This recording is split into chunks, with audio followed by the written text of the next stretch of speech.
Academia de Comunicación y Tecnología Educativa del ICE, el Cuerpo Académico de Redes de Aprendizaje e Investigación en Educación del ICE y el proyecto CEP-CONACYT, Fomento la Lectura y Reflexión Inclusiva a través de narrativas transmedia, les da la más cordial bienvenida a todas y a todos, agradeciendo su amable asistencia y esperando que lo disfruten.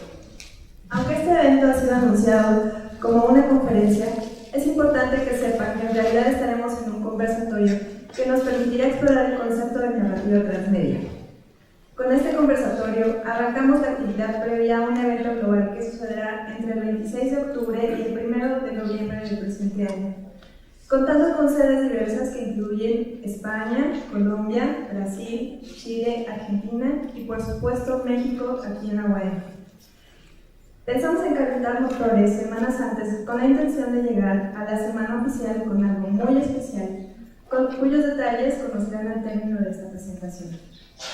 Transmedia Week es una plataforma global interconectada con una comunidad de eventos enfocados en lo cultural, social, político, tecnológico, legal, académico y comercial, con temas asociados al transmedia storytelling. El evento trae consigo una cadena de productores, creadores, escritores, diseñadores, artistas, programadores e investigadores, así como estudiantes de distintos sectores. Es un honor y un gusto para mí presentar a nuestros conversadores esta tarde. María Luisa Zorrilla Bascal es doctora en educación por la Universidad de East Anglia del Reino Unido y maestra en comunicación por la UNAM. Profesora investigadora de tiempo completo, adscrita al ICE y directora general de educación multimodal, ambas responsabilidades en la UAM. Su interés por la transmedia surgió durante su investigación doctoral y ha sido un tema cuyo seguimiento ha continuado en recientes años. A este respecto, cabe señalar que en el 2014 publicó una novela transmedia con apoyo de Conaculta. Actualmente lleva a cabo la investigación Fomento a la Lectura y Reflexión Inclusiva a través de narrativas transmedia con apoyo de CEP-CONACYT, y este año también publicó el artículo Intertextualidades Transmedia en Recursos Educativos y Mediáticos en el prestigiado journal New Media Society. Bruno Hernández Levy es licenciado en Comunicación Social con el área de concentración en Semiótica Intertextual por la Universidad Autónoma Metropolitana y candidato a maestro en Comunicación y Tecnología Educativa por el Instituto Latinoamericano de Comunicación Educativa. Actualmente se desempeña como jefe del Departamento de Programas Educativos, responsable de la producción de recursos educativos en la Dirección General de Educación Multimodal, mejor conocida por IWEM. Por último, presentamos también a Enzo Renato Hernández Levy, quien es licenciado en Comunicación y Tecnología Educativa por parte de la Universidad Autónoma del Estado de Morelos, con estudios de maestría en el Instituto Latinoamericano de la Comunicación Educativa.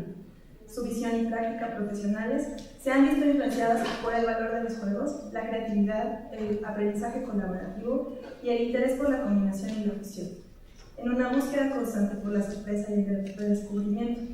Actualmente colabora en diversos proyectos educativos, así también es docente y coordinador de los trabajos de la Academia de Comunicación y Tecnología Educativa en el Instituto de Ciencias de la Educación de la UAM. Sin más, les pido un fuerte aplauso para nuestros conversadores.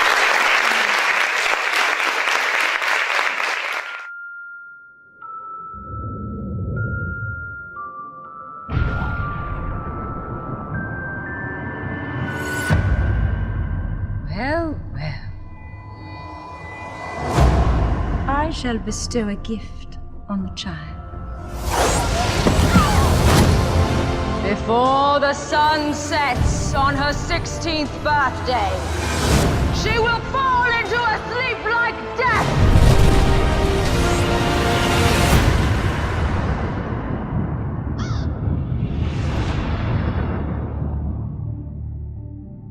Curious little beastie. Bring her to me. I know you're there. Don't be afraid. I am not afraid. Then come out. Then you'll be afraid.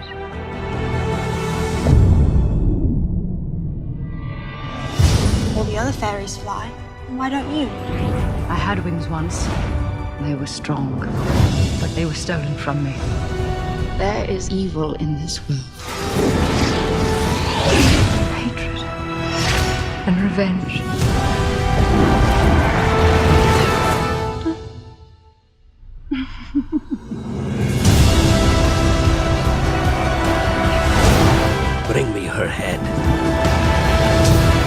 call on those who live in the shadows. Fight with me now!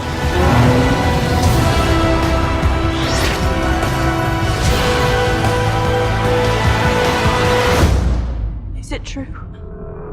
Are you Maleficent?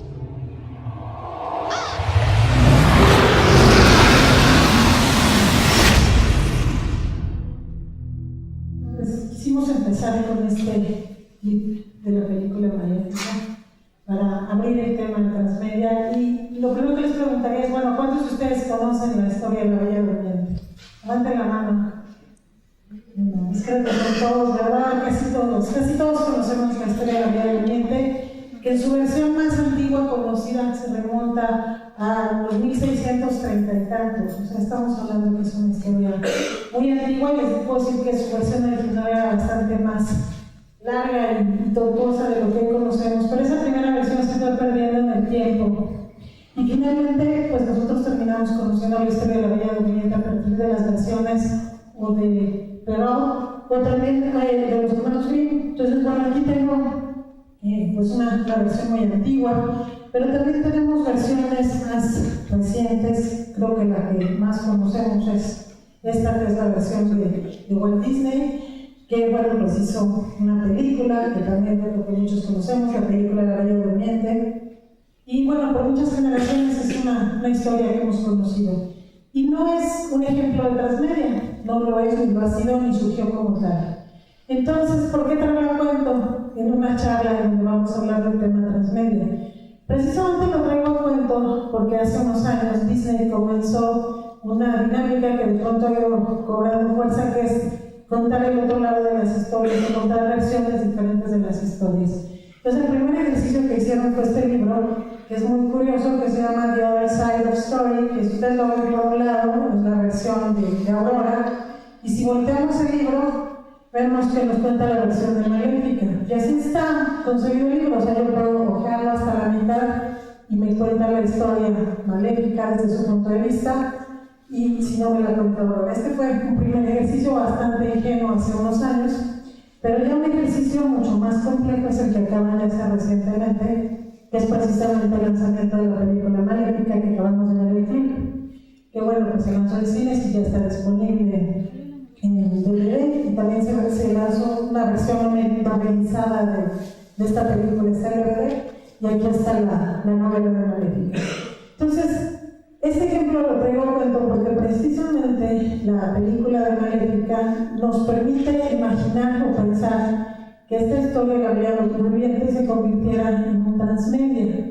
¿Por qué estaríamos pensando que se puede convertir en un transmedia? Porque a través de un soporte mediático alternativo, en este caso la película de Maléfica, respecto, por ejemplo, al libro, podríamos decirlo, o al cuento original, nos está contando una versión totalmente diferente de la historia, desde un punto de vista diferente, y esto está transformando totalmente a los personajes y la historia.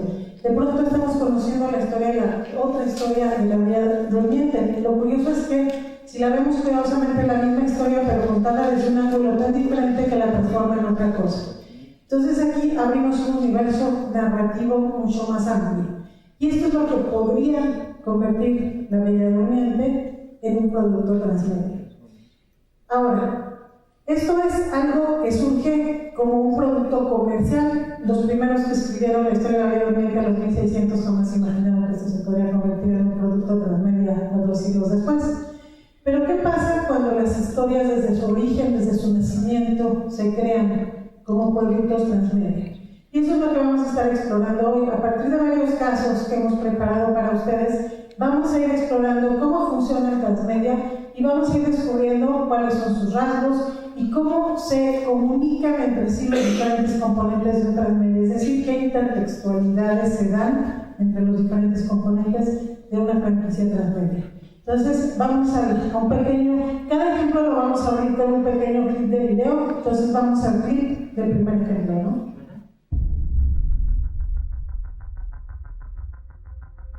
As the day of the California presidential primary began, my character, Jack Bauer, had no idea what he would be facing. The stakes started high with the word of a possible political assassination, and only got higher as the story developed. Jack's day began with the promise of putting his family back together. But it seemed that no matter what he did, they were being pulled further and further apart.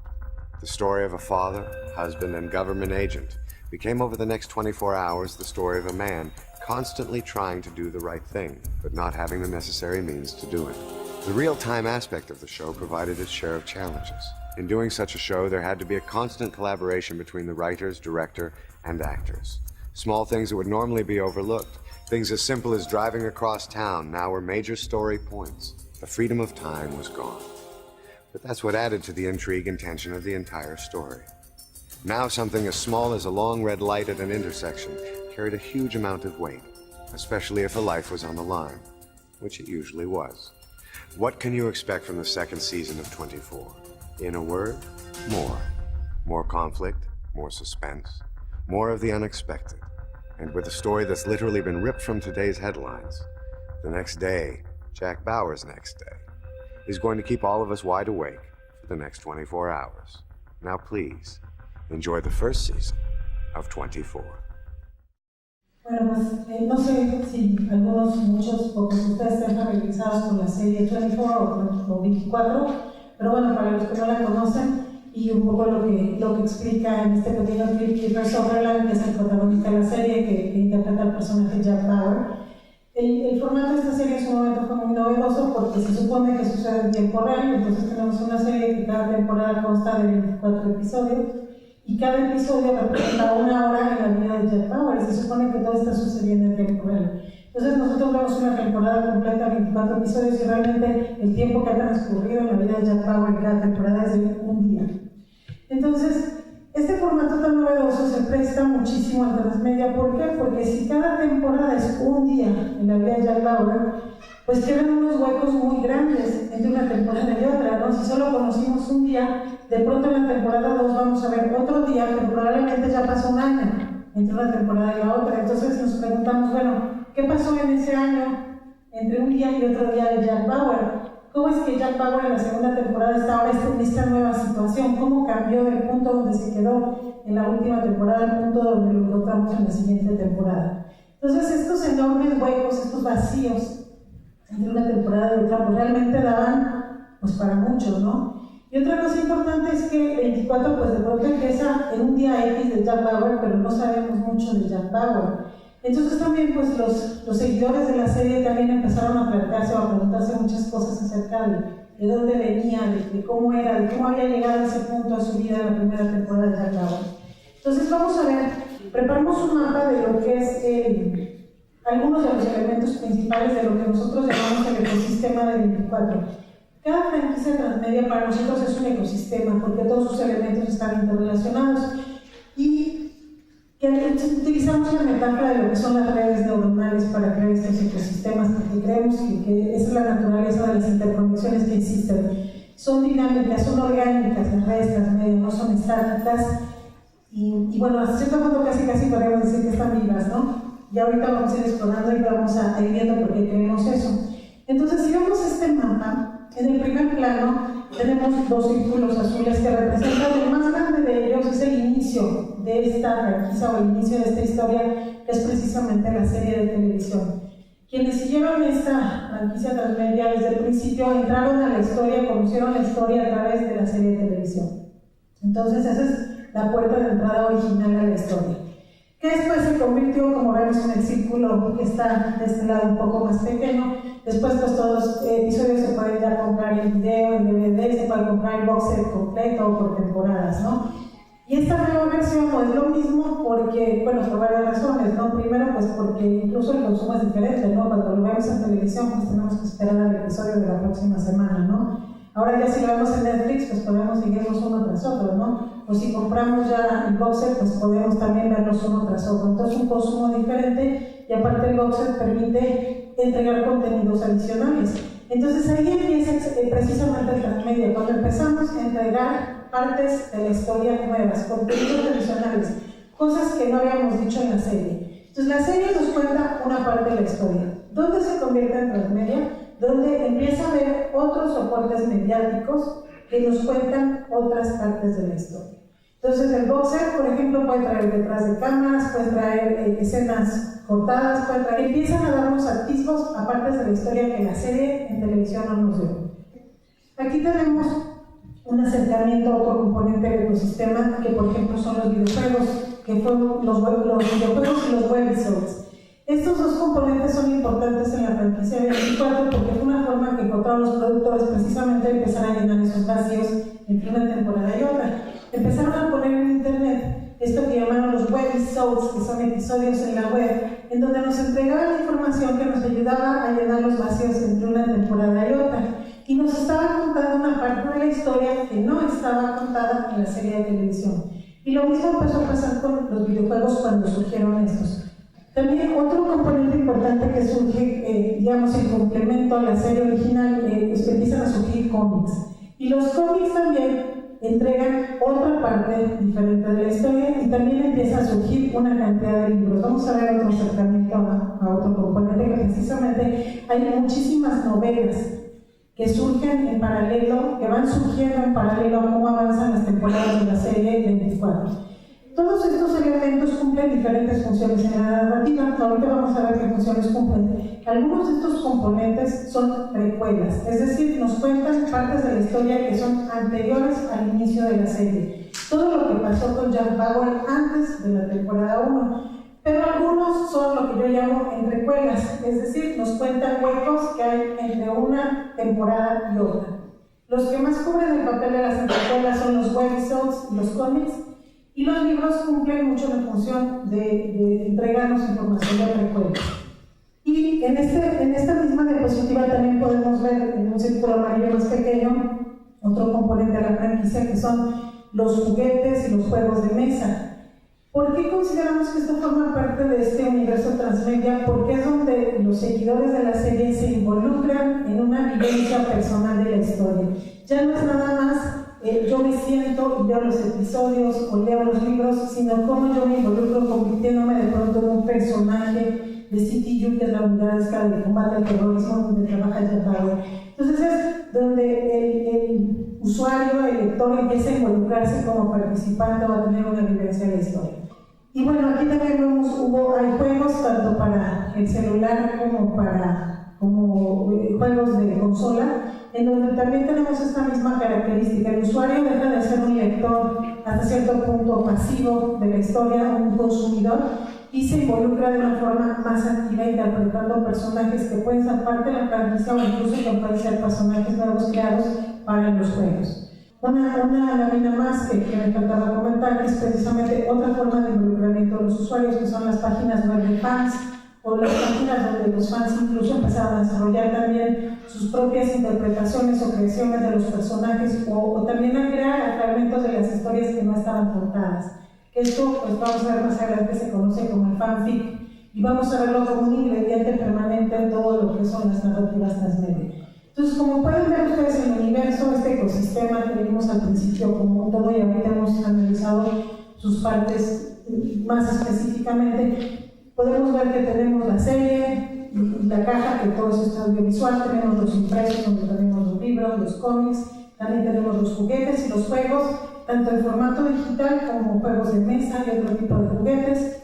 Y tenemos también los contenidos web, que tenemos los websodes, tenemos las páginas, tenemos los fanfic, y todo esto forma un ecosistema narrativo, en donde cada parte cuenta una parte de la historia. Entonces, vamos a descubrir aquí con este primer ejemplo, pues el rasgo más importante que vamos a encontrar en todo el transmedia, que es cada parte del ecosistema cuenta una parte diferente de la historia. No es la misma historia contada en diferentes soportes mediáticos, es una historia contada en partes por diferentes soportes. Les quiero presentar muy brevemente cómo fue la cronología de producción de 24, para que vean, está por columnas, tenemos aquí los años en que se fue produciendo, y cada color, diferente columna, representa un diferente medio. Entonces, si ustedes ven, esta franquicia empieza en el 2001 y empieza precisamente, como les había comentado, con la serie de televisión. Entonces, la temporada 1 y la temporada 2 fueron eso, nada más una serie de televisión. Pero precisamente al ver que estos huecos entre una temporada y otra de pronto dejaban con hambre a los seguidores de la serie, pues empezaron a generar otros productos. Entonces, los primeros productos, el primer producto que surge es un libro, después viene la tercera temporada, después ya empiezan a surgir de manera importante los cómics, después viene la temporada 4. Y bueno, si se fijan, ya empieza a poblarse mucho más esta tabla, ¿no? O sea, al principio nada más teníamos la serie y algunas cositas de lado derecho, pero si ven, por ejemplo, a partir de lo que es la temporada 5, pues empieza a ser muy importante todo lo que son los contenidos en web, lo que son los juegos, y también los libros en todo momento están muy presentes. Ahora, lo curioso es que en todas las temporadas hay muchos libros. La mayoría de los libros son precuelas, la mayoría de los libros se refieren al universo antes de la serie de televisión. Entonces, aquí podemos ver que ya para la temporada 6 pues tenemos también los contenidos web, los videojuegos, los libros. Si continuamos con la cronología, vamos a ver que en el año 2007-2008 tenemos más libros y surge un spin-off, que como ustedes saben, un spin-off es una historia diferente que se transforma de la original, pero que ya sigue una línea, digamos, tangente, ya no sigue la narrativa principal. Pueden surgir personajes nuevos, o un personaje que fuera antes secundario, de pronto se convierte en un personaje ya protagónico. Y entonces llegamos a lo que es una entrega que se distingue del resto de las series, que es una película que hacen en el año 2008 que se llama Redemption, que va a ligar temporadas entre sí, lo que son ya las últimas temporadas. Tenemos después de la temporada 7 y 8 una última temporada que es más corta y que se distingue por tener solo 12 episodios. Entonces, si nosotros seguimos esta cronología de producción respecto a la narrativa, es totalmente, digamos, caótica. O sea, el orden en que se producen todos los elementos de este universo transmedia no tiene nada que ver con el orden narrativo de la historia. O sea, si nosotros quisiéramos conocer la historia de Jack Bauer y todo lo que hay alrededor de esa historia de principio a fin, si siguiéramos el orden en que se fueron entregando todos estos elementos, la serie, los libros, los cómics, no tiene nada que ver con el orden en que realmente transcurre la historia. Esta sería la cronología narrativa. O sea, si nosotros seguimos la historia realmente como sucede y no como se fueron produciendo las cosas, pues hubiera empezado con un cómic, después vendrían un montón de libros, podemos la podemos ir recorriendo. O sea, hay un montón de libros, si se fijan, después del cómic, y todavía no llegamos al episodio 1. Si se fijan, no hay revisos, y hasta acá, hasta esta altura más o menos, llegamos a los primeros episodios de 24. Si se fijan, revisando la cronología narrativa, tenemos muchísimos elementos previos a las series de televisión y luego ya viene como una especie de compaginamiento en donde ya nos van presentando a veces el libro, el cómic, la televisión. O sea, ya vienen intercalados entre sí las páginas web con los libros, con los episodios de la televisión. Entonces, ¿qué rasgos podemos destacar de lo que sería la narrativa transmedia a partir de este ejemplo? Lo más importante que queremos destacar de este ejemplo de 24 a partir de esto que les hemos presentado, que es el ecosistema y sus componentes, lo primero, como les decía, es que es una gran historia y sus diferentes partes están contadas por diferentes soportes mediáticos, están contadas en diferentes lenguajes. Diferentes lenguajes nos referimos al lenguaje audiovisual, al lenguaje escrito, lo que son las novelas, los cómics, a lo que son los interactivos en los juegos. Entonces, ese sería el segundo rasgo, los diferentes lenguajes. Y un tercer rasgo que queremos destacar de esta franquicia, a diferencia de lo que les platicaba yo al principio de La Bella Durmiente, es que la transmedialidad es algo intencional. Es decir, los creadores, desde que generan la historia o muy pronto en el origen de su franquicia, deciden que van a contar esta historia de forma transmediática.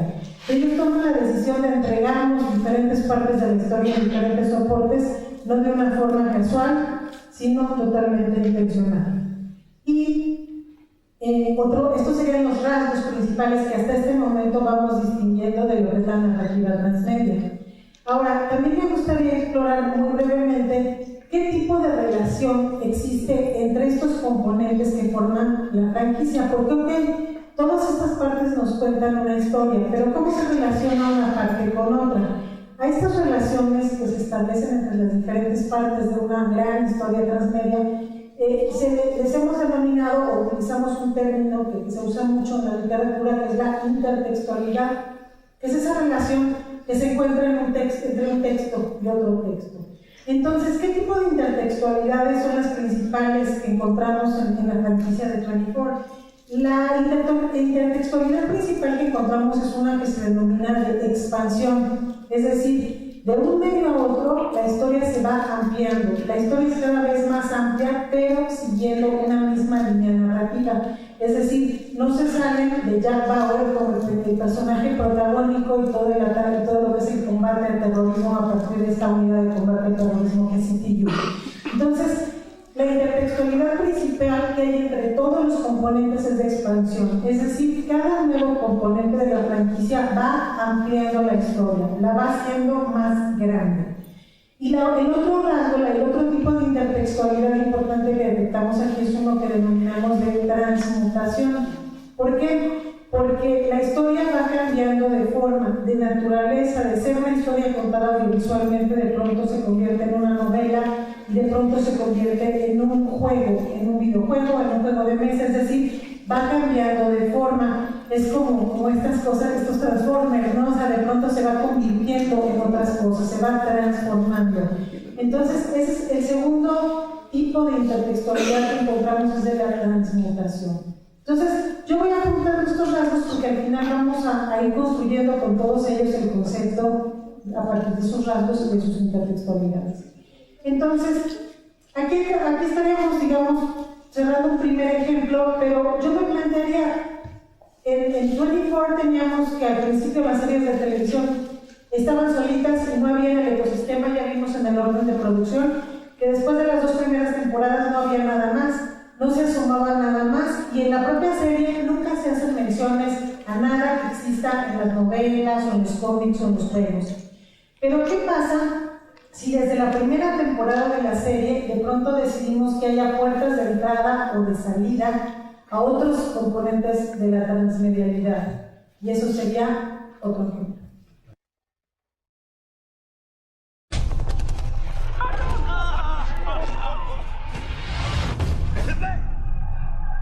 John, it's going to take you a while to adjust to civilian life, and writing a blog about everything that happens to you will honestly help you. Nothing happens to me.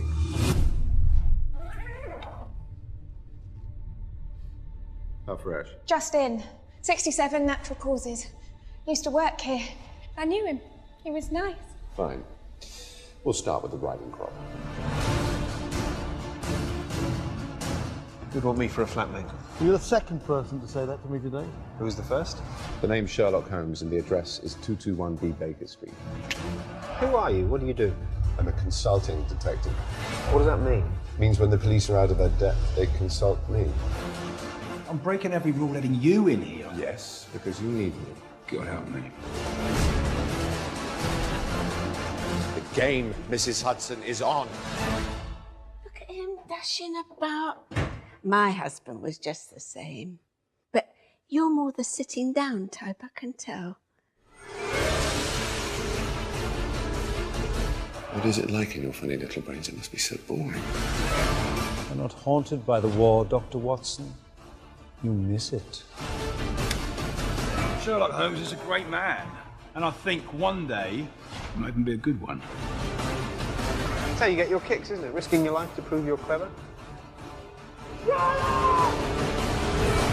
Pues la idea es un poco platicar, decíamos, bueno, en el 24, pues la serie nace primero y después todos los elementos transmedia se van incorporando más adelante. Pero ¿qué es lo que pasa entonces con Sherlock? Este es un caso muy interesante porque, bueno, de entrada teníamos como antecedentes todo lo que tenemos afuera, y es lo que podemos ver en el mapa que ustedes están viendo, que son lo que tal vez muchos de nosotros conocemos como el mismo libro de Sherlock Holmes, bueno, no el libro, sino todos los libros, historias, cuentos y demás que escribió Conan Doyle en el siglo XIX, de la historia de este investigador en una época victoriana. Y después tal vez ustedes, bueno, sobre todo las nuevas generaciones estarán más cercanas al ejemplo de la última adaptación cinematográfica donde salió Robert Downey Jr., ¿no?, haciendo la de Sherlock Holmes. Pero si bien estaba todo esto, y todo esto estuvo, digamos, un poco antes de la creación de esta serie, que nace a partir de que dos productores muy importantes en Inglaterra, que trabajaban en particular para una serie que para los ingleses es muy importante, que se llama Doctor Who.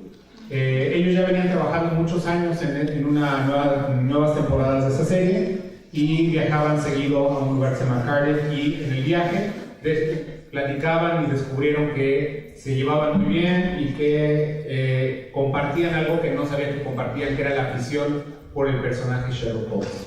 Entonces, estando en estas discusiones, decidieron, bueno, ¿por qué no traemos la historia de Sherlock Holmes que estaba planteada para una época victoriana y la traemos al siglo XXI? Traemos al personaje, lo hacemos un poco más humano, que sea como más cercano a la gente, pero también lo colocamos en una época donde hay tecnología, en el sentido de que hay internet, hay teléfonos celulares, hay toda una serie de elementos que ¿qué pasaría si Sherlock Holmes las estuviera ocupando, ¿no? Entonces, en ese sentido, ellos lo que hicieron, que es algo que es interesante, que cuenta un señor que se llama Joe Lidster, cuenta que se acercó a él, ellos se acercaron a él, Joe Lidster, que es un cuate que normalmente trabajaba con ellos en otras series y que lo que hacía era que para aquellas series les hacía algunos sitios web que ayudaran como a complementar la serie, pero normalmente los sitios web aparecían después de la serie. En este caso en particular, él platica que ellos, antes de empezar a producir la serie, hablaron con él porque ellos habían pensado que la serie tenía que tener componentes muy importantes. Uno, que podemos ver en la parte más en el círculo azul oscuro, es la serie de televisión que estaría siendo transmitida, digamos, semana a semana en el canal BBC One. Otro elemento que era muy importante y que iba a tener que existir en este planteamiento era el blog de Watson, porque aquí, si se acuerdan la historia original, los libros se supone que están contados desde la perspectiva de Watson. Watson es el que nos cuenta las historias de Sherlock Holmes, que tiene más que ver con una manera como de diario. En este caso, lo que sucede es que la narración no se hace desde el punto de vista de Watson, sino es otro espectador que nos permite ver tanto lo que pasa con uno como el otro. Pero si queremos saber la historia desde el lado de Watson, podemos ver su sitio web. Así como generaron ese, también generaron un sitio que usa Sherlock para promover sus servicios como detective consultant, ¿no? Y en fin, sí, como asesor de detective, ¿no? Digamos. Entonces él ofrece sus servicios en la web, entonces también tiene su página web, y ahí en esa página web podemos ver incluso cuestiones que narrativamente después son interesantes, porque nosotros en la serie misma, que era un poco la diferencia que encontramos con 24, ahorita platicando, era una de las diferencias que hay es que en la serie podemos ver a Sherlock escribiendo algo en su sitio web, e inmediatamente después de que pasó la transmisión podemos entrar al sitio web y ver lo que Sherlock, el personaje, escribió en la serie, ¿no? Pero está en línea en un sitio. Que claro, el sitio está cerrado y no permite que la gente interactúe con el sitio, pero bueno, cuando menos podemos ver las interacciones, por ejemplo, entre Sherlock y sus clientes, o entre Sherlock y Watson, etc. En el caso del blog de Watson, ha tenido mucha más vida. A través de las temporadas se ha mantenido, y él sigue, digamos, como actualizando su blog. Incluso hay una referencia que me lleva también al tercer elemento transmediático que se plantea desde el origen en esta serie, que son los webisodes, pero también algunos videos producidos por los mismos productores, digamos, de la serie, pero que están hechos con fines de ampliar la historia. Por ejemplo, en el caso del blog de Watson, hay una entrada donde alguien le hackea el blog y hace un posteo, y en ese posteo que coloca la persona que lo hackeó, le coloca un video donde sale alguien que irrumpe en el departamento de Sherlock y está como merodeando todo así de que, oh, mira, y aquí está tu cama, ¿no? Y esto qué es, esto es no sé qué, ¿no? Entonces como que está merodeando el departamento y todo eso aparece en ese video, ¿no? Entonces tenemos eso, y también tenemos unos episodios web que solamente se transmitieron a través de web, no se transmitieron por el canal de televisión, y que permiten, por ejemplo, en uno de los casos, hacer un vínculo entre el último capítulo de la segunda temporada y el primer capítulo de la tercera. Entonces, en ese sentido podemos ver que hay cuando menos tres elementos: uno, la transmisión directa; dos, todos los sitios web que se hicieron con base en la serie, pero que además son los sitios, digamos, personales de los personajes. Además de esos dos hay otros más. Incluso hay unos que no se enlistan como oficiales, pero por ejemplo está el Tumblr de esta, ¿cómo se llama? De The Woman, ¿no? Entonces The Woman, que en esta serie es una dominatrix, tiene su propio Tumblr, entonces ahí aparece, y en la serie aparecen algunas secuencias donde se ve en pantalla ese sitio, ¿no? En ese sentido, podemos ver una distinción importante aquí en Sherlock, que si bien tenemos distintas partes de la historia, porque las cosas que se cuentan en el blog, por ejemplo, de Watson, luego se comentan en la serie, pero hay muchas cosas que en la serie no se dicen que vienen en el blog de Watson o en el sitio de Sherlock. Y esto nos permite que haya distintos pedazos de la historia en los distintos soportes que se van planteando. También pues vemos que tenemos distintos lenguajes, porque los blogs y el sitio web y demás tienen lenguajes que digamos, son como cuestiones textuales, y tenemos la otra parte de audiovisual. Y otra cuestión fundamental, que era eso que habíamos platicado, es que la transmedialidad se entendió, o sea, en ese producto en particular, se entendió desde la concepción, es decir, desde que lo estaban concibiendo ya sabían que tenía que haber este elemento de transmisión y los otros elementos que estuvieran en línea, que fueran consultables y que la gente puede ocupar. Pero también hay un elemento aquí que se repite en varios otros casos, pero que nos parece fundamental, que es la intervención del público. Es un público que se emociona mucho, ¿no? Es una serie que tuvo muy buena acogida por parte del público. Entonces el público se emocionó con la historia. Si bien ya había gente que estaba emocionada con la historia de Sherlock Holmes, y de hecho hay aficionados a Sherlock Holmes que se dedican a escribir algo que llaman los pastiches o los pastiches, que son básicamente como historias que cuentan otra historia, pero siguiendo todas las reglas canónicas de la obra, ¿no? Entonces, si bien hay todo eso, también hay gente que le encantó la historia y que decidió continuarla de distintas maneras. Una de las maneras más simpáticas son que a alguien se le ocurrió la brillante idea de hacerle una cuenta de Twitter a cada uno de los personajes de la historia. Entonces nosotros podemos seguir en Twitter las conversaciones que fueron teniendo a lo largo de las distintas temporadas los personajes, y es muy interesante porque de alguna manera sí mantienen algunas de las reglas en términos de la manera en la que se llevan, de la relación que tienen entre personajes. Otro elemento que también encontramos en este sentido son los fanfics, por ejemplo, que son todas estas historias que hacen los fanáticos, pero que no tienen como ningún fin de lucro ni nada, sino simplemente por diversión, y lo que hacen es que normalmente cuentan aquellas cosas que no aparecen en pantalla, es decir, todo aquello que son como estos espacios normalmente de elipsis entre una secuencia y otra, o entre un episodio y otro, ellos los cuentan de una u otra manera. Otro elemento que se añadió, y todo esto tiene que ver con la parte de lo que generan los usuarios, ¿no? Y también incluye algunos dibujos y algunas otras cosas. Un elemento que me faltó mencionar, dos elementos que me faltaron mencionar de la franquicia original, es un juego, una aplicación para iOS que se llama The Network. En esta serie se retoma la idea de que Sherlock tiene una red de vagabundos que son los que le ayudan, le dan información y le ayudan con sus investigaciones por toda la ciudad. Entonces retoman esa idea y generan un juego interactivo para el celular donde te hacen parte de esa red, pero ese juego sí está producido todo, digamos, en colaboración con la BBC, ¿no? Entonces ese es el otro elemento, y es así que encontramos que por un lado tenemos cierta complementación en el sentido que los sitios web, por ejemplo, ayudan a complementar la historia que estamos viendo en la pantalla semana a semana, o si ya compramos el DVD, pues en el DVD.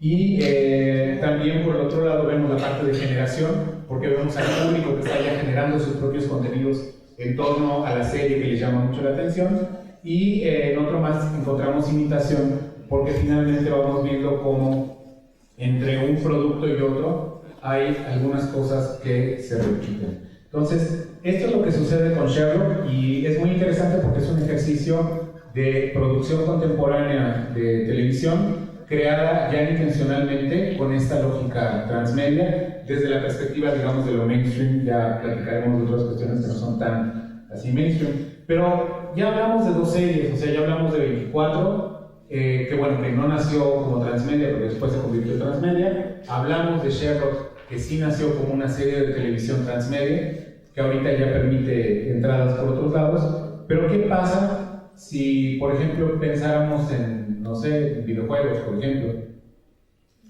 Bueno, pues sí, precisamente en la presentación ya les platicaron que me gusta esta parte de los juegos y no voy a dejar pasar la oportunidad aquí, entonces quisiera aprovechar ahorita, digo de entrada para preguntar, aprovechando que hay muchísimas chicas y chicos, bueno, no es de la edad, pero sí influye. ¿Cuántos de ustedes han oído hablar de Halo? Bueno, yo le digo Halo, pero mi hijo siempre me corrige y me dice que es Halo, entonces bueno, dejémoslo como Halo. ¿Y quiénes son así? ¿Hay algún fan de Halo aquí? Así como súper aficionado. No veo muy bien por la luz, pero bueno, estoy por eso que hay algunos.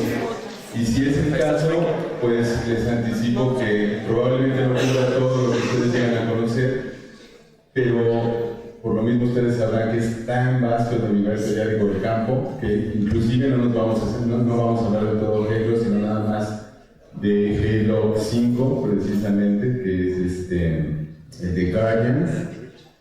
¿Por qué? Porque, bueno, de entrada anteriormente habíamos visto ejemplos donde la narrativa realmente de una manera u otra ya estaba establecida, ¿no? Y era una que hacía, y bueno, ya de ahí había todas estas divisiones. Pero el juego, los videojuegos en este caso, este videojuego, tienen una dinámica distinta, porque si bien se maneja algo que se llama mecánica del juego, pues generalmente desde los más sencillos, ¿no? Cómo establecemos cuáles son las reglas, qué sí se puede, qué no se puede, quiénes son los actores involucrados y todo. Cuando uno está en un juego, esta narración varía, ya no va a ser la misma, ¿no? Depende del tipo de juego que hagamos cada uno de nosotros, es una historia diferente en los detalles, porque dependerá de las decisiones que estemos tomando a lo largo del juego. Entonces, bueno, en el caso de Halo, como la mayoría de los que son super aficionados saben, no es algo nuevo, tiene como ya 11 emisiones, pero Halo 5 en particular, esta de Guardians, es especial porque aunque hay elementos que vamos a ver ahorita aquí en el ecosistema que ya traían versiones anteriores, bueno, esta da un espacio específico en el que nos vamos a centrar, ¿no? Y esto quiere decir que, bueno, derivado de este videojuego empezaron a generarse una serie de cómics, 3 novelas, hasta donde llevábamos la contabilización, una serie animada, una serie con actores reales, un podcast en serie, y esto fue derivado de un juego. Lo curioso también a raíz de esto es que, bueno, si bien la mayoría nació del juego, sobre todo quienes son nacidos, pues al haber ya estas diferencias, hubieron quienes pudieron haber entrado más bien por la serie animada o por la serie con personajes, ¿no? Con actores reales, o por las novelas también, ¿no? Bueno, pues un elemento también que es particularmente interesante de Halo 5 en este caso, es que ya el poder del público, en este caso de los consumidores, es tan grande que la gente que está detrás de la producción decide hacer un cambio en la mecánica del juego, empieza a meter posibilidades de multijugadores y personajes que ya tienen perfiles muy claros para la gente que es como muy purista en la historia y la tradición del juego, empiezan a darles otras características. Cuando los que son súper aficionados se empiezan a meter y dicen, bueno, ¿qué está pasando? Porque esto no es Halo, el Halo original y todo. La gente que maneja la franquicia lo que decide entonces es, bueno, vamos a armar un producto beta, como se suele hacer en las computadoras, pero con el juego, ¿no? No está súper acabado, pero sí les vamos a enseñar qué es lo que queremos hacer con esta transformación. Necesitamos como la autoalimentación. Y entonces para esto generan un espacio, que lo apunte para que no se me olvide, que se llama Halo Community Feedback Program, que es como el programa de retroalimentación de la comunidad Halo. Y está hecho especialmente para que todos los que son superfans de Halo se den de alta, tengan acceso a esta versión beta del juego, y a la vez que ellos van jugando en automático, los que están armando el juego tienen todos los elementos para ir viendo cuáles son los de los elementos que querían integrar, cuáles son los que funcionan mejor, cuáles no están teniendo tanta reacción. Y esto solo a un nivel, porque si vamos más allá, pues también existen, por supuesto, los wikis, también existen. ¿Han escuchado el término machinima? ¿Quién sí? hasta el fondo tenemos 2, 3 personas. Bueno, padre, pero como la mayoría no, lo platicamos, básicamente es algo muy sencillo. Se toma principalmente de los videojuegos fragmentos que pueden ser actuados en la medida que el jugador controla el personaje, o retomar de ciertos fragmentos y se hacen historias propias, ¿no? Temáticas basadas en el juego. Entonces, por ejemplo, aquí también los usuarios han sido mucho de generar nuevas historias, o esto que comentaban María Luisa y Bruno, qué pasa en estos espacios donde no queda muy claro qué había antes y después, pues también estos desarrollos, ¿no? Entonces, bueno, digamos, de alguna manera, para integrar esto que estamos platicando, lo que podemos ver es que por todos los elementos que rescata Halo 5 en este caso, hay varias formas de llegarle. El principal es el videojuego, pero ya ahora también hay otras tantas para poder entrar. Por lo mismo se ocupan diferentes lenguajes. Aquí lo rico, digamos, y probablemente lo que trae también a las juventudes en este caso, es que el juego siempre es como más interactivo de entrada, ¿no? Y ya si la pasión es mucha, pues ya uno decide rastrear hacia otros lugares. Y, bueno, desde luego, cómo permiten al lector, en este caso, vamos a quien interactúa, que se vaya involucrando parte, inclusive el sostén del rumbo que va a tomar esta narración, ¿no? Y los elementos que podemos ver, pues precisamente es esto, cómo se transmuta, cómo se convierte del producto original de video a series ya a lo mejor a líneas ya más definidas, en narraciones por medios más estables, y la parte de generación que está muy fuerte con el público y la imitación a través de todos los productos derivados. Pero bueno, viéndolo así a manera de videojuego, digo, ya vimos libro, ya vimos serie de televisión, ya vimos videojuego, pero uno de los elementos que no pueden faltar seguramente sería el cine, ¿no? Entonces, ¿cómo podríamos rescatar un ejemplo de cine? Digo, al final son preguntas que nos hacemos. Ya hablamos de entrada por serie de televisión, antes del transmedia y luego entrada con transmedia. Ya vimos la serie de televisión pensada en transmedia como puerta de entrada y videojuego como puerta de entrada.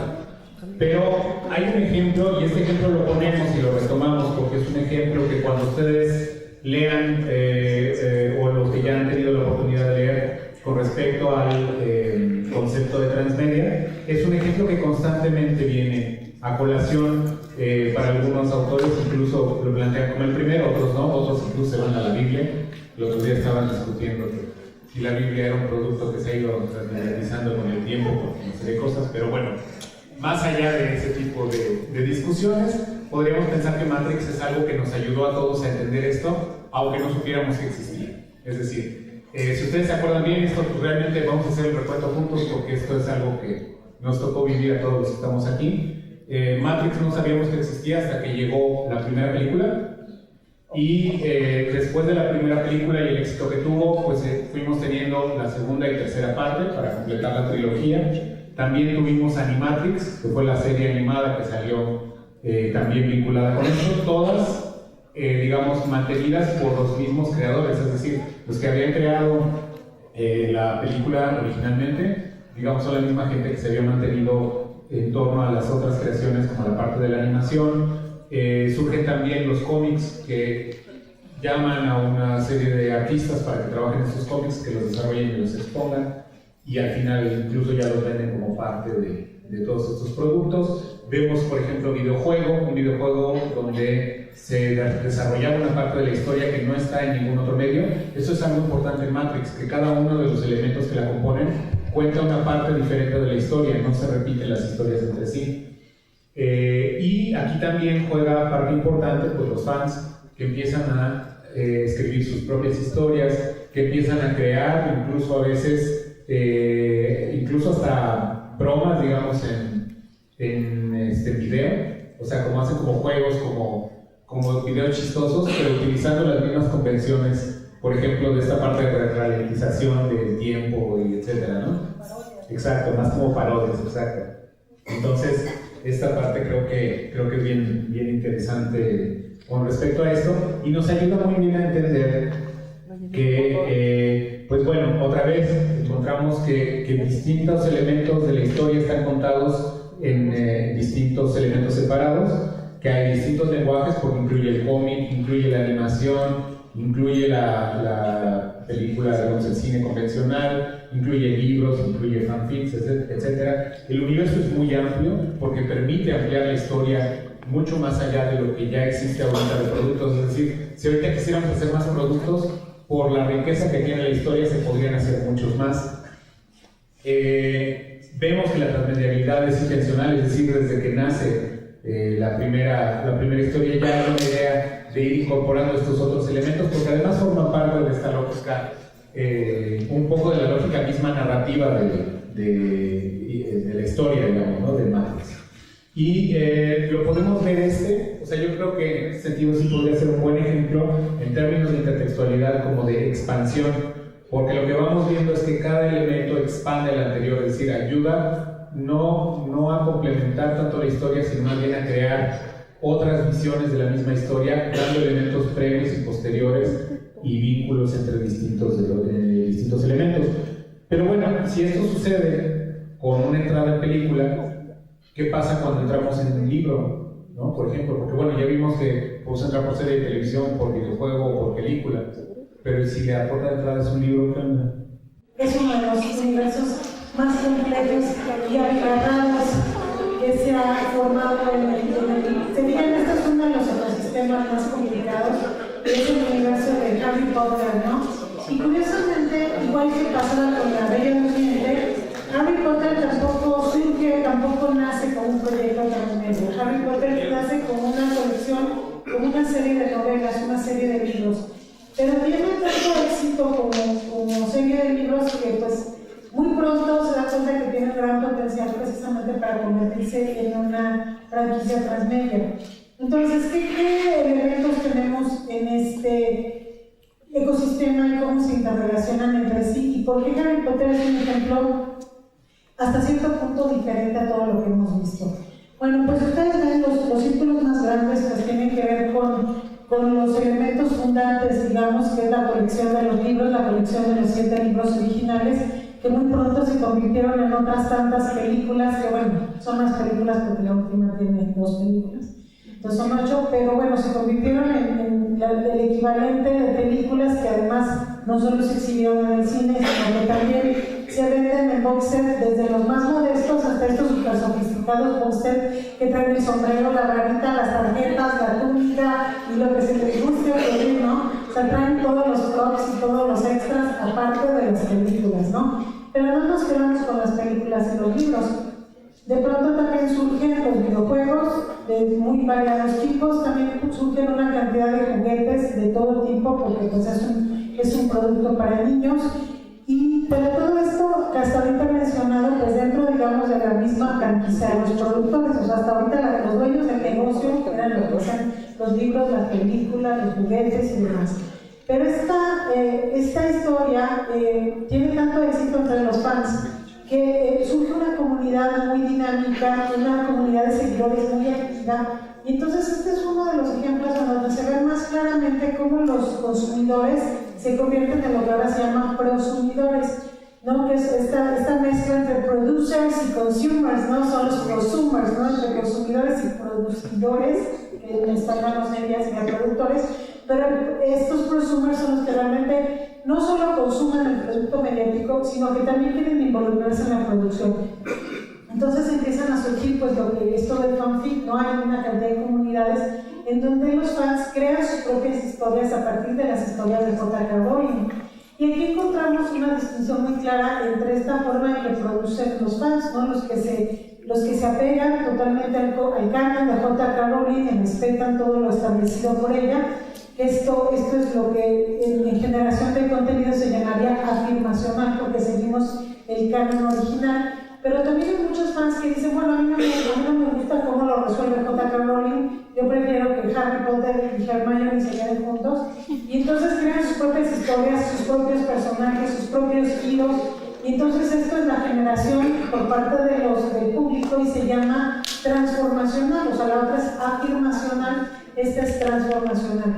En los dos casos estamos teniendo una expansión de la historia o una complementación de la historia o incluso una contradicción a la historia. O sea, nos está contando la historia de una forma diferente, irrumpiendo de alguna manera mueve, digamos, a contrapelo en la historia que planteaba J.K. Rowling. Entonces aquí empezamos, bueno, aquí descubrimos, aparte de los demás rasgos que ya habíamos descubierto del transmedia, aquí en Harry Potter podemos ver varias cosas. Podemos ver, al igual que en otros casos, hay diferentes lenguajes, como ya habíamos dicho. Algo que no les había comentado, que está en este universo tan abigarrado, es que esta idea de que el público experimente la historia, en el caso de Harry Potter la llevan hasta sus últimas consecuencias.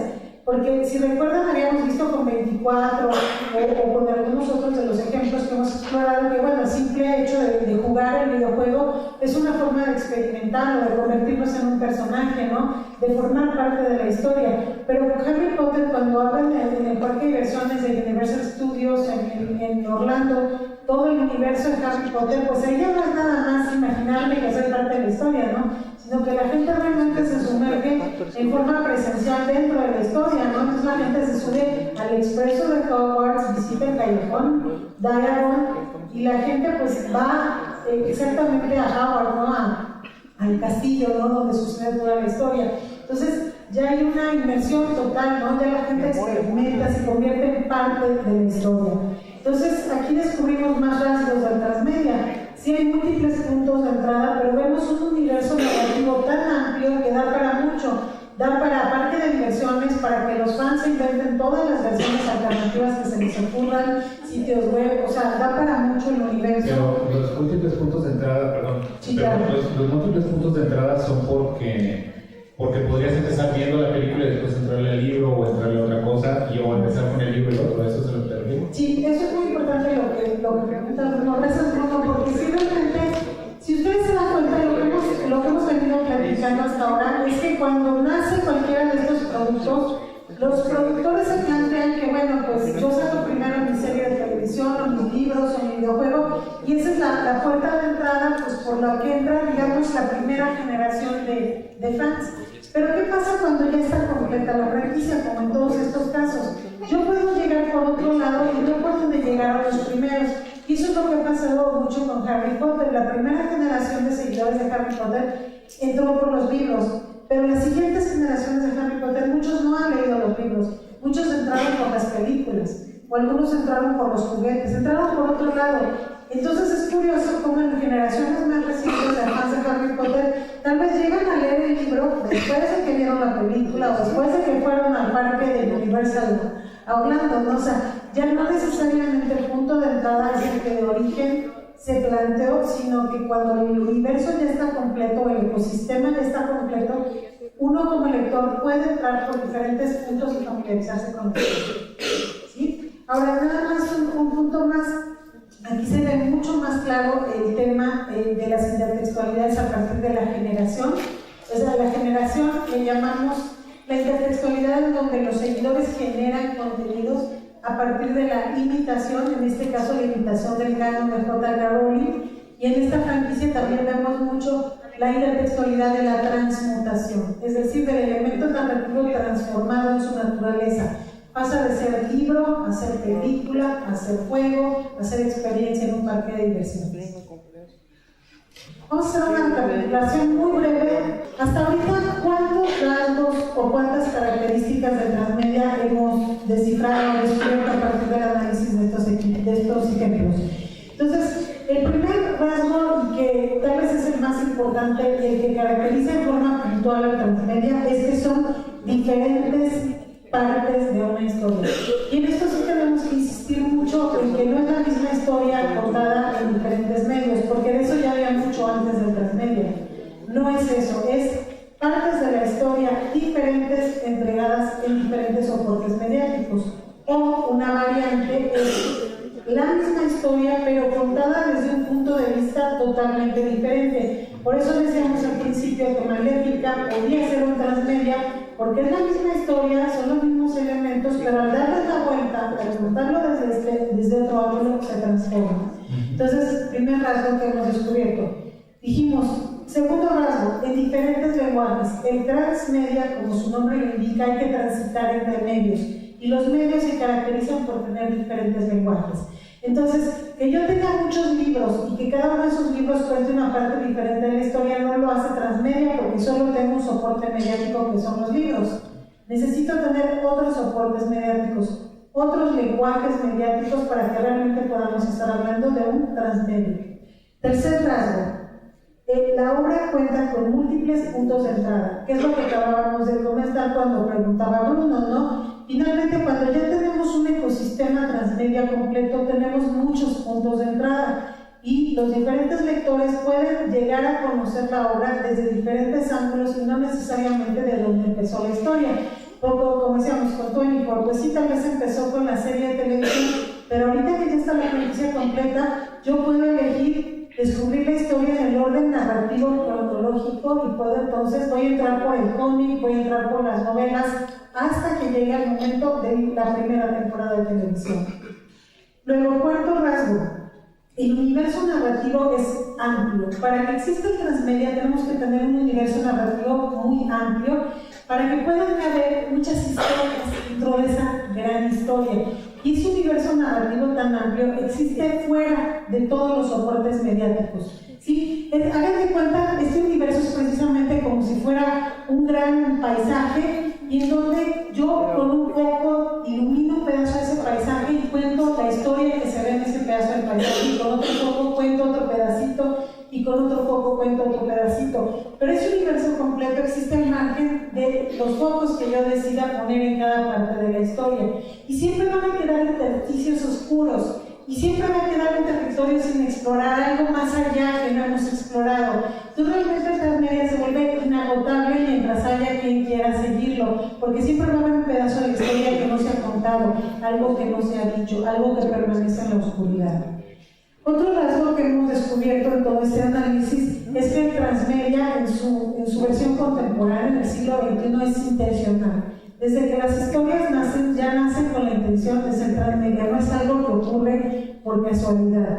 Y surge desde el punto de vista de los creadores, aunque una vez que la obra es transmedia, como hemos visto, los directores muchas veces se convierten en co-creadores de la obra, a veces a pesar de la opinión de los creadores. A algunos creadores no les ha gustado que los fanfic vayan, parece que se metan hasta la cocina, ¿no? Con sus personajes y con sus historias. Y el último rasgo que hemos descubierto hasta este momento es que el lector, dependiendo de la obra transmedia, el lector puede tener diferentes roles.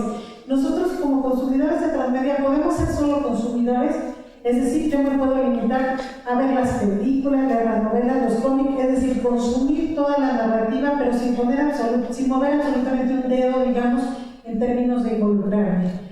Pero también tenemos que el transmedia siempre va a tener una oportunidad para un lector mucho más participativo, mucho más involucrado, que puede ser desde que yo compre el juego y me involucre siendo uno de los personajes por un ratito, interactuando con los personajes, yo decirle algún misterio, me puedo involucrar un poco más, tal vez yendo a visitar el lugar en donde ocurren los hechos, como es el caso de Harry Potter, o puedo involucrarme todavía más y puedo escribir mi propia versión de la historia o la parte de la historia que no me han contado, pero que me hubiera gustado que me contaran.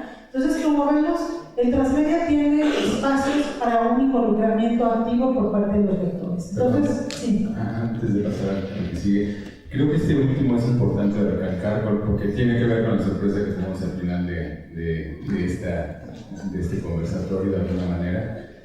Y es como ponernos un poco, ahorita la manera como lo platicamos de pronto es como si fuera tercera persona, ¿no? Como el consumidor del producto. Pero aquí un poco la intención es más de que ustedes lo piensen un poco, digo, estamos partiendo de ejemplos, pero se parece mucho inclusive a como cuando estamos en las clases, ¿no?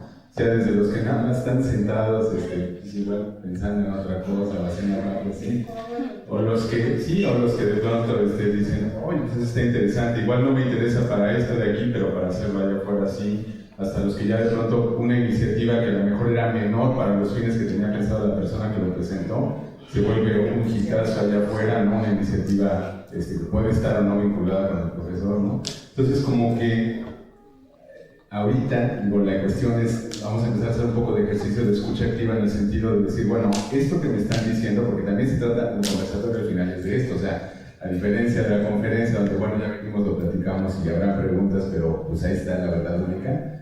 La cosa es que ustedes también, en lo que han venido escuchando, sea que identifiquen más o menos los ejemplos, inclusive si se les vienen a la mente ejemplos propios, pues lo piensen, ¿no?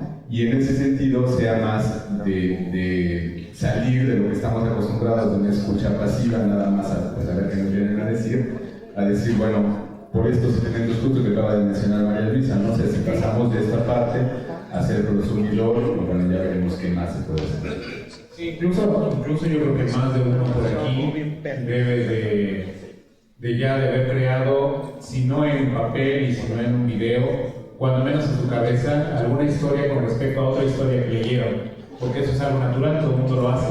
Entonces, muy probablemente ya sí tenemos a más de un aficionado a algo que ha escrito o que ha pensado en algún momento. Pero bueno, vamos a seguir entonces. Y bueno, el alto en el camino, habíamos visto los rasgos, pero también hemos hablado de intertextualidades, ¿no? De la forma en que un componente y otro de un ecosistema transmedia se comunican. Entonces, hasta ahorita hemos identificado seis tipos de intertextualidad. Por un lado está la expansión, y hemos dicho, ¿no? De un componente transmedia a otro componente expandimos la historia, la ampliamos. Dentro de una misma línea narrativa entregamos algo más, algo que no estaba contado. Entonces, esa es una primera forma de intertextualidad. De aquí para allá, la historia se expande. Pero una segunda forma de intertextualidad es lo que hemos denominado la complementación, porque ahí de un elemento a otro, ese elemento complementa al otro. No es que precisamente siga la misma línea narrativa, puede incluso ser una línea narrativa lateral, pero complementa y ayuda a entender mejor la línea narrativa principal. Otra forma de intertextualidad que hemos encontrado es la inconsistencia, es decir, cuando un elemento del ecosistema contradice a otro. Y esto pasa mucho con el fanfic, como estábamos comentando. Si a mí no me gustó como J.K. Rowling con toda esa parte, pues yo cuento cómo me hubiera gustado que se contara, que es totalmente diferente. Entonces aquí tenemos la inconsistencia como otra forma en que se pueden estar relacionando diferentes elementos de un ecosistema transmedia. También hemos hablado de la transmutación, que es de esta relación en donde un elemento se transforma en otro, y esto tiene que ver sobre todo con los diferentes lenguajes. El libro se transforma en videojuego, el videojuego se puede transformar en película y viceversa. Es esta transformación de naturaleza que se da en los diferentes componentes de una historia.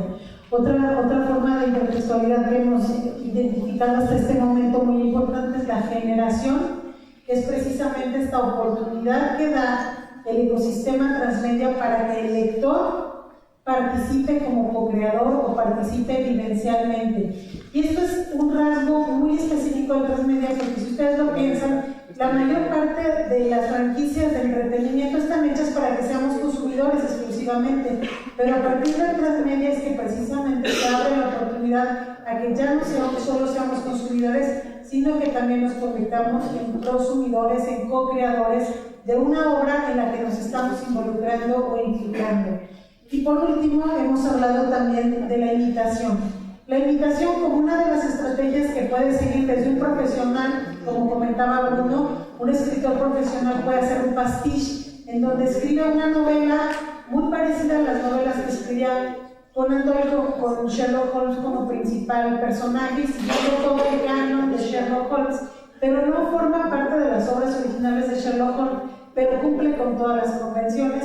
Entonces podemos encontrarnos desde esta imitación profesional del pastiche, pero también nos encontramos con esta imitación, digamos, más amateur de los fanfic, que sí hacen fanfic siguiendo el canon, que decíamos que es el fanfic afirmacional, a diferencia del fanfic transformacional, que irrumpe, que transforma, que transgrede el canon. Entonces, hasta ahorita, ahí hemos llegado en cuanto a cuáles son los principales rasgos del transmedia y las principales intertextualidades, pero hasta ahorita solo hemos visto productos comerciales de la industria del entretenimiento. Pero pues nosotros estamos en el ICE, en el Instituto de Ciencias de la Educación, y trabajamos en la Dirección de Educación Multimodal de la universidad, y sabemos que el transmedia también se puede utilizar para la educación. Entonces tenemos un ejemplo más que compartir con ustedes, en donde vemos el transmedia en un contexto totalmente diferente y pues con fines educativos. Muchos de los ejemplos que están aquí aquí, primero se plantean, claro, en términos de pertenencia primaria que tienen, pero desde luego no podemos traer algo a nuestras vidas si de alguna forma no estamos vinculados con ellos. Y bueno, en este caso vino este ejemplo que les voy a presentar a continuación. Aquí tenemos a alguien que haya sido scout y no tenga miedo en decirlo que sea scout. Perfecto, bueno, sí tenemos gente que estuvo o que ha estado o que está entre los scouts. Y bueno, para quienes no han estado, pues es una experiencia que se vive muy diferente cuando uno está afuera, ¿no? Es como siempre, ¿no? Lo que dicen de cuando uno está afuera, cuando uno ha tenido la experiencia, pero bueno, hay un poco de todo, ¿no? Y esto nos trae este ejemplo que les quiero platicar, porque bueno, también en cierta forma, yo un tiempo estuve más involucrado con los scouts, ahorita mi hijo está en esta parte, pero no es el caso de mi hijo ni mi caso de experiencia, sino cómo al estar haciendo esta plática sobre ejemplos, sobre ideas, surge este caso que curiosamente hasta ahorita hemos visto puras cuestiones tecnológicas, ¿no? La tendencia, vamos, o sea, más hacia toda esta parte de los medios contemporáneos, ¿no? Y la tendencia es a pensarlo así. Pero, ¿qué pasaría si vemos que estas posibilidades transmedia, de la mano con la formación y la educación, se pueden dar desde hace muchos años? Me imagino que para todos los que estamos aquí es conocido el libro de la selva, ¿no? Probablemente no porque hayan leído el libro, pero porque vieron la película de Disney, que es la que nos meten en todos lados. Y que, por cierto, algunos de ustedes ya sabrán, el próximo año va a haber otra vez lo que decía María Luisa, esta reinterpretación. Disney vuelve a contar la historia del libro de la selva, ahora ya con personajes reales y con animación en 3D. Pero bueno, ¿qué sucede entonces? Existe esta persona que es el que origina el movimiento Scout, Baden-Powell, y esto les estoy hablando a finales del siglo XIX, principios del siglo XX, y tiene unas ideas muy interesantes. Él fue una persona que estuvo muchos años en África, como, pues de alguna manera, como campañas militares, y todo esto que tiene decide traerlo a Inglaterra y empezar como a trabajar con muchachos hacia un perfil pues que vaya orientado al servicio de la comunidad, con actividades, pero que ellos mismos sean como más responsables, independientes, ¿no? Y autosuficientes en un entorno pues natural. Entonces, en este sentido, Baden-Powell coincide, por casualidad, de ser contemporáneo precisamente de Rudyard Kipling, que originalmente es el creador del libro de la selva, o el libro de las tierras vírgenes, como también se le conoce. Claro que sería más comercial el segundo nombre, pero al final sabemos que es el libro de la selva, ¿no? ¿Qué sucede? Bueno, se conocen, los dos tienen experiencias similares en África, y eso se ve reflejado, si no han leído el libro de la selva, que son dos, pero bueno, empieza por el básico. Ahí se puede ver realmente en la novela cómo describe todas estas experiencias tan cercanas, Kipling en este caso que tuvo, pues con el ecosistema también, el entorno de la selva, ¿no?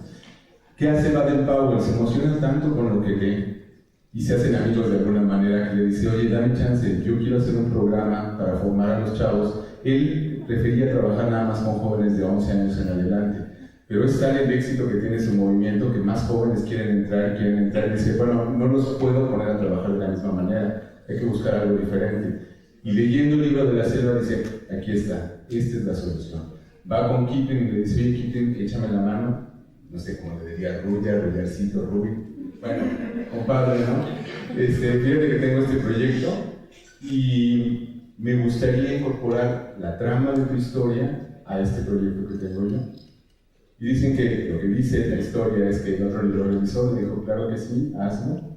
Y ahí es entonces cuando se genera el círculo mayor que ven en rojo, el manual de Lobato, ¿no? Que es de la manada. Y es un manual que es también muy, muy interesante en experiencia. Acuérdense que estamos hablando de 1916. O sea, donde una persona ya fue capaz de traducir toda esta historia del libro de la selva a algo vivencial totalmente. Entonces rescata a los personajes tal cual, o sea, Balú, Mowgli, Akela, bueno, muchos más que aparecen en estas historias. Y entonces la dinámica para trabajar con los jóvenes es eso, es traerlos a este universo del libro de la selva y que sean ellos, cada uno de ellos, recrea un personaje como como este libro en sus historias tiene como mucha carga también como filosófica y de mensaje y todo esto de moral, cada uno tiene características especiales y entonces, de hecho, en los grupos scouts, cuando entran nuevas personas, les dan nombres que equivalen a estos del libro de la selva en función de las características que tienen con estos personajes, ¿no? Y se hace una mística muy interesante, la verdad, dentro de estos que son los scouts. Y bueno, ¿qué podemos decir como derivado de esto?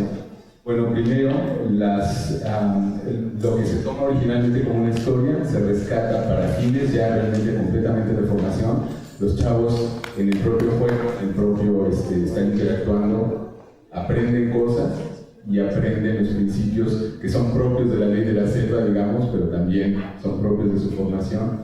Y con el tiempo que pasa, bueno, pues también llega la tecnología y entonces surgen todas estas productos derivados donde ya los propios scouts ya pueden hacer sus wikis con otro tipo de derivaciones, ya pueden hacer videos también donde producen ellos no solo las actividades que hacen, pero iniciativas que puedan tener, y redes sociales, por ejemplo, ¿no?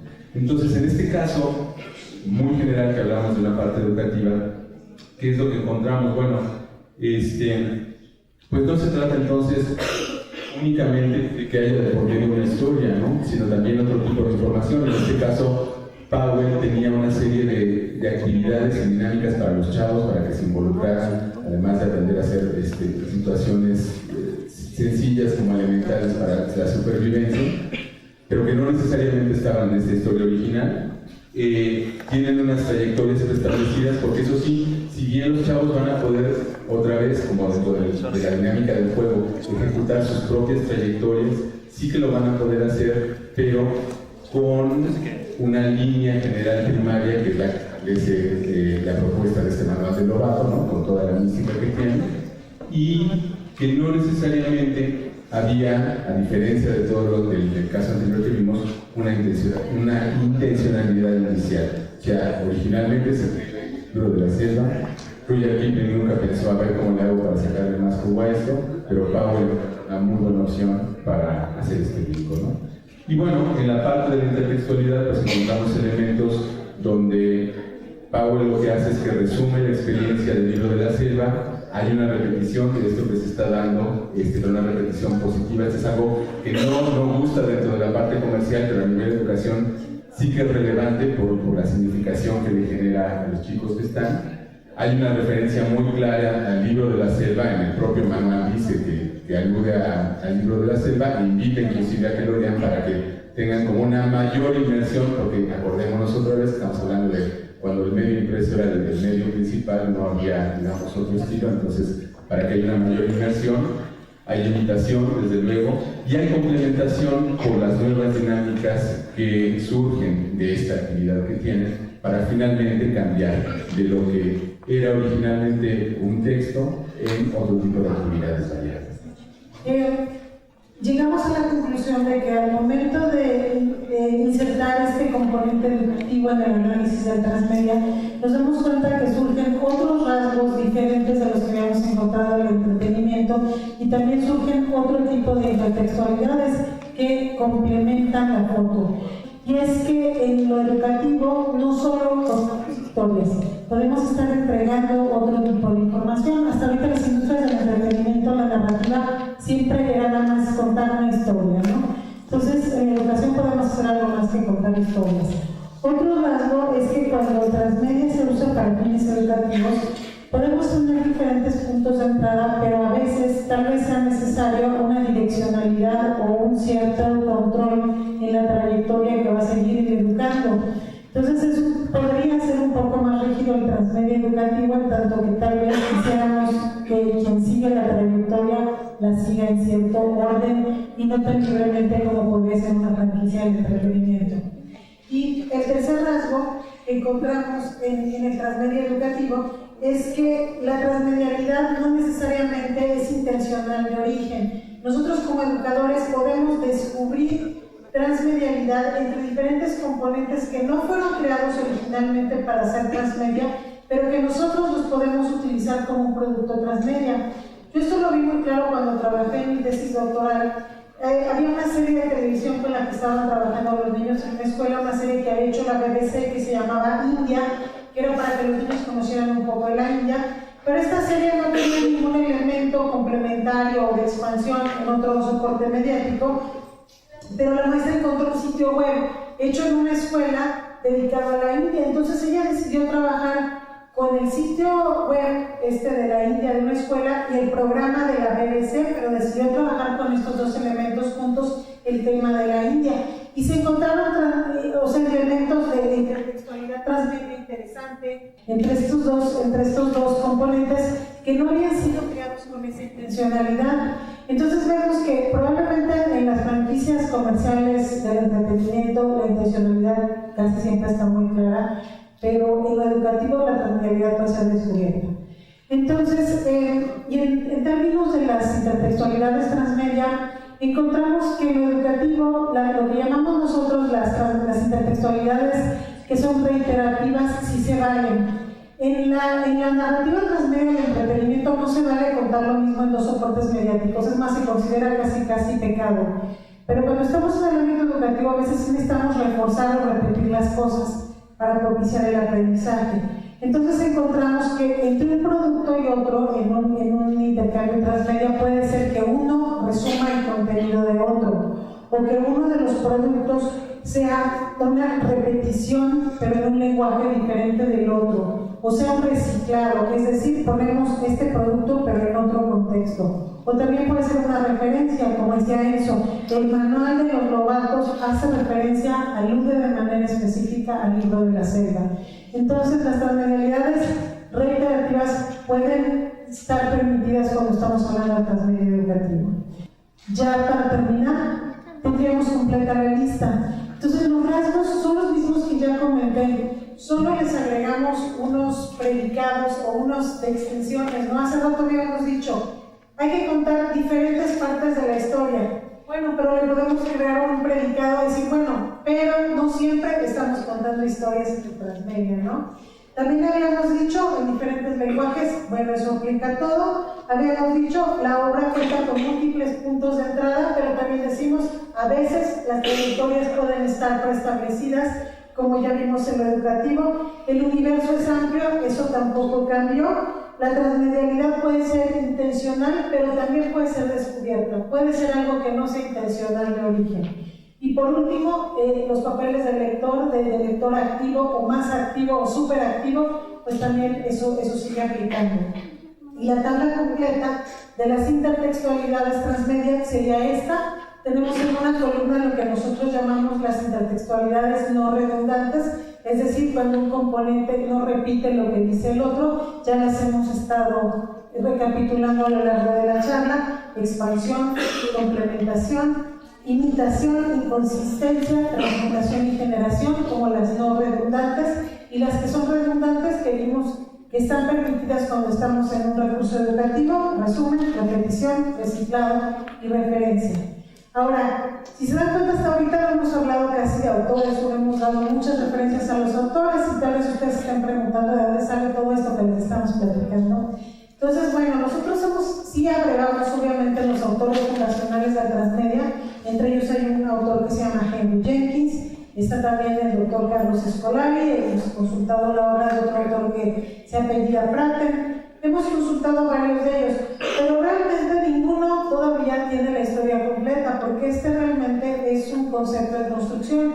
Entonces nosotros nos dimos a la tarea de analizar todos estos ejemplos que les trajimos y de distinguir nuestra lista de rasgos. Entonces los rasgos que nosotros aquí estamos presentando toman algunas ideas de otros autores, pero al final del día es nuestra percepción de los rasgos a partir del análisis de todos estos ejemplos.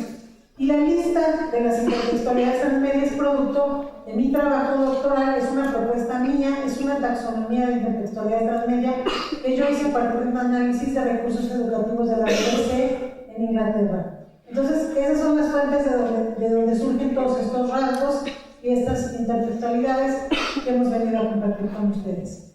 Y entonces ahora viene la sorpresa de la noche. Bueno, pues es una invitación, y es una invitación a que, bueno, ya ahora el chiste de esta tarde, de compartir esta tarde juntos, era explorar un poquito distintas historias, distintas maneras de contar estas historias, pensarlas desde una perspectiva transmedia. Y ahora la invitación que queremos hacerles a todos ustedes es a crear su propia obra, es decir, no quedarnos como meros espectadores o meros lectores de una obra transmedia, sino empezar a pensar por qué no yo puedo crear mi propia obra, ¿no?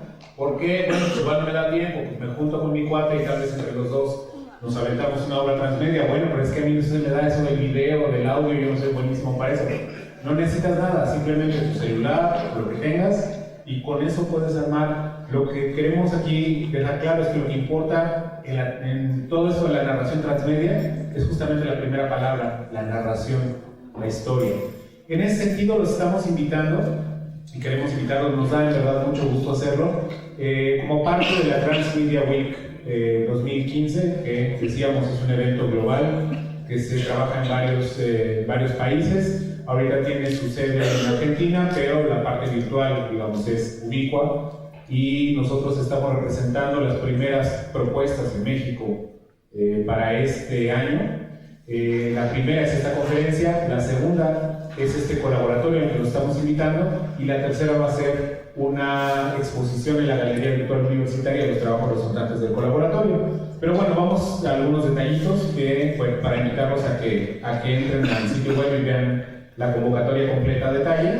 La idea es que ustedes, bueno, entren a este certamen, que la participación puede ser individual o por equipos, los equipos de no más de 5 personas. Puede ser desde algo que nosotros le llamamos exploradores, que son aquellos que jamás en la vida han producido nada, ni han creado nada, y que es la primera vez que lo harían, hasta profesionales que tal vez ya han trabajado algunos productos transmedia.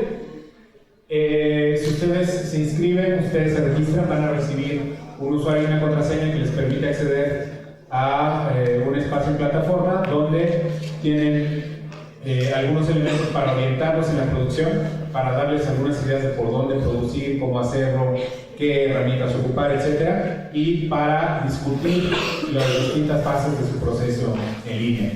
Finalmente, cuando termina este proceso, el jurado va a escoger cuáles son los materiales más representativos, y estos serán expuestos, les decía, en nuestro tercer evento, en lo que nosotros decimos que es el tercer evento de la UAM en Transmedia Week, que sería la exposición de los productos transmedia derivados del colaboratorio en la Galería Virtual Universitaria. Entonces, los invitamos simplemente a que anoten la URL que está en pantalla, es tinyurl.com/transmedia-UAM, facilito, simple, para que lo puedan tener a la mano. Entren, van a encontrar ahí la convocatoria completa con todos los detalles, y también van a encontrar el formulario para poder ya registrarse. Los accesos estarían empezando a darse a partir del lunes, y pues bueno, más o menos ya van a tener un tiempecito para pensar su idea, para producirla y para compartirla con los demás. Esto a nosotros nos da mucha emoción, y pensamos que muchas cosas buenas pueden salir de aquí, entre tanta gente entusiasta que nos acompaña esta tarde, pero también otras personas que tal vez no pudieron estar con nosotros, pero que también puedan incorporarse. Sí, nada más quería comentar que anímense y háganlo sin miedo. Porque muchas veces dices, bueno, es que claro, de pronto vimos las grandes franquicias y igual nos sentimos así como un poco arrugados, ¿no? Pero no tiene por qué ser así. Más bien la idea es esta. ¿Qué tipo de iniciativas tenemos?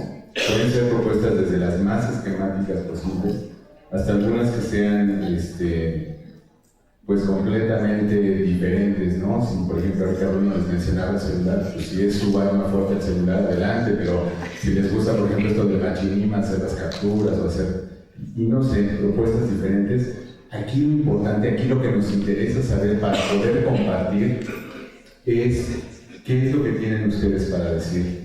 Yo creo que un elemento común que compartimos por aquí, mira, estudiantes que tuve anteriormente, y bueno, agradezco también que estén aquí, pero algo que compartimos constantemente es esto, ¿no? Cuando a mí me tocó ser estudiante del 95 al 2000, pues la trayectoria era esa, ¿no? O sea, tú tenías que cursar una serie de materias, acreditarlas y ya está. Y tu vida profesional empezaba, si bien que iba, cuando salías de la universidad, ¿no? Ahora no más. Ahora los tiempos son diferentes y nos hemos dado cuenta de ello y por eso precisamente queremos que ustedes sean copartícipes de esta evolución. Hay una oportunidad que es la que está marcando María Luisa con Transmedia. Es un tema que no está agotado, ¿no? Que está todavía en exploración, que bueno, para variar, muchas veces es la fijación hacia, por ejemplo, si es Estados Unidos o los principales teóricos que hay, pero no está todo dicho aún, ¿no? Entonces, es un muy buen momento, muy buena oportunidad. Quiero recalcar esa otra parte que dice la participación en Transmedia Week. Transmedia Week es un evento internacional y hasta donde realizamos la última vez, en todo el país, o sea, no estoy hablando en el estado de Morelos, en todo México, fuimos las primeras, digamos, los primeros en hacer esta apuesta junto con ustedes, y ojalá por eso nos acompañen en esta apuesta de seguir esta línea, esta tendencia de Transmedia, pero generada desde ustedes mismos. Es una proyección y una seguridad de alguna manera y una apuesta que tenemos por hacer esto, no nada más acá, como estamos ahorita sentados, sino todos en conjunto, ¿no? Queremos saber sus ideas, queremos conocerlas y queremos ayudar a promoverlas, así que anímense. No necesariamente tenemos que partir de una página en blanco, ¿no? A mí me llamó mucho la atención en un curso que vimos a unos estudiantes. Era un ejercicio de lectura, de comprensión. Utilizamos un cuento de un autor para niños muy famoso, también tiene obra para adultos, que se llama Roald Dahl. Utilizamos un cuento que se llama La Patrona, que es un cuento que tiene un final, pues hasta cierto punto abierto. Y me daba risa porque los estudiantes decían: oiga, maestra, pero ¿por qué no puso la historia completa? Yo les dije: no, pues está completa. O sea, ahí hasta donde termina Roald Dahl, ¿no? Ahí la dejó Roald Dahl, ¿no? Entonces, se quedaban con ganas, ¿no? Se quedaban, y bueno, ¿y qué pasó después? Bueno, pues esa una historia abierta, por ejemplo, un cuento abierto, es precisamente una oportunidad para hacer este juego de Transmedia, ¿no? Bueno, pues yo cuento lo que creo que pasó después, ¿no? Y ese es mi componente, ¿no? Entonces, digo, aquí yo pongo una idea, como todos los fanfic, ¿no? No empiezan con la página en blanco, empiezan a partir de esa historia que ellos están siguiendo y que les interesa y que quisieran contar una parte que no está contada. Sí, ustedes pueden inspirar su Transmedia en una historia que ya estén siguiendo, en una historia que conozcan. Puede ser algo totalmente nuevo y totalmente original. Aquí realmente está totalmente, así que todo está abierto a su creatividad, a su originalidad. Obviamente no tienen mucho tiempo para hacer la creación porque el colaboratorio va a estar abierto solo 2 semanas. ¿Por qué? Porque queremos abrir la exposición pues en el marco de la Transmedia Week. Pero como bien decía Bruno, ahora con la tecnología que tenemos, pues con un teléfono inteligente, con una cámara fotográfica, tenemos muchos elementos para hacer algo digno en un tiempo corto. Y quería saber, no sé, cuáles serían como los antecedentes concretos del fundamento de Transmedia, ya como tal. Bueno, mira, teóricamente, realmente no tenemos claro en dónde se empieza, bueno, sí tenemos claro dónde se empieza a utilizar el término Transmedia, que realmente es bastante reciente, la mayoría de los teóricos lo refieren a Jenkins, precisamente. Henry Jenkins empieza a utilizar este término en un libro que publicó que se llama Convergence Culture. Entonces, el uso de Transmedia como término, perdón, es bastante reciente, pero no es Transmedia, o sea, antes existía, pero no se conocía con ese nombre. Pero es interesante apuntar que hace poco acaba de salir un libro que se llama Arqueología Transmedia, de varios autores, entre ellos Carlos Escolari, que precisamente exploran algunos ejemplos de Transmedia antes de que se llamara Transmedia. Entonces, yo no tengo la fortuna de leer el libro todavía, pero en un curso que tomé, a mí misma me tocó la oportunidad de descubrir un caso Transmedia antes de que se llamara Transmedia, y se los voy a compartir brevemente. No sé si algunos conozcan una serie que se llama Twin Peaks, es una serie de los años 70, hizo un director que se llama David Lynch. Esta serie, pues es setentera, todavía no se hablaba del Transmedia. Entonces, ¿qué pasa? En la primera temporada se plantea un tema de que hay un diario secreto, hay una chica que es asesinada y se descubre que ella llevaba un diario secreto. Que en la serie de televisión nunca sabemos qué onda con el diario secreto, se llamaba Laura Parker, pero la chica.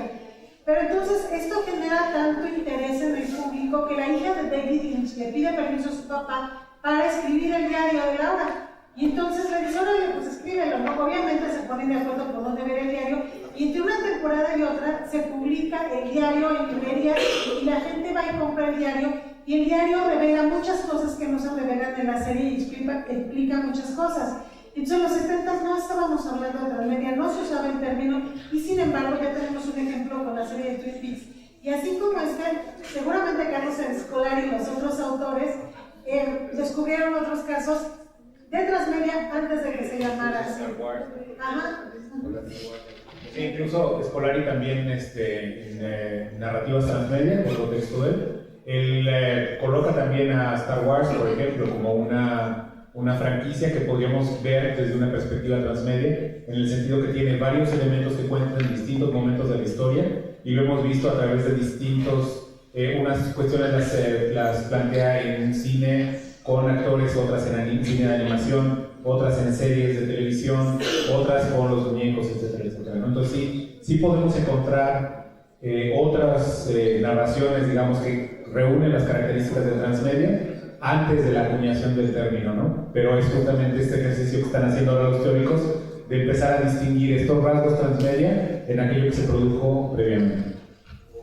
Para ustedes, ¿qué importancia tiene la música en estos recursos, ¿no? Transmedia? Hay personas, por ejemplo, que no han visto Star Wars, pero con la pura música de John Williams identifican, ¿no?, de inmediato esto. Igual los videojuegos, hay un videojuego que se llama The Legend of Zelda, tiene más de 25 años, y ese videojuego tiene hasta su propia sinfonía. Entonces, mi pregunta es si tiene una importancia y cómo se puede utilizar en un fin educativo.